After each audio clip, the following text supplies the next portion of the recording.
ময়লার ভাগাড়ে পরিণত হওয়া খুলনার চুকনগরে জেলা পরিষদের পরিত্যক্ত ৫৬% জমিতে নির্মাণ করা হচ্ছে সুপারমার্কেট।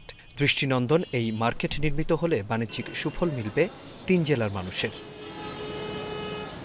খুলনা, সাতক্ষীরা ও যশোর জেলার সংযোগস্থল বাণিজ্যিক নগরী চুকনগর বাজারের ভদ্রা নদীর কোল ঘেঁষে জেলা পরিষদের ৫৬% জমি দীর্ঘদিন ছিল পরিত্যক্ত। দখল আর দূষণের হাত থেকে রক্ষায় মার্কেট নির্মাণের উদ্যোগ নেয় জেলা পরিষদ। এতে খুশি ব্যবসায়ীরা। দীর্ঘদিন যাবৎ আমরা দেখে আসছি বাজারের কিছু অসাধু লোক এই জায়গাটাকে আস্তে আস্তে দখল করে নিচ্ছিল। জায়গাটা এটা অপরিত্যক্তভাবে ছিল, এখানে এরা এখন একটা দৃষ্টিনন্দন সুপার মার্কেট হচ্ছে, এটা আমরা খুশি।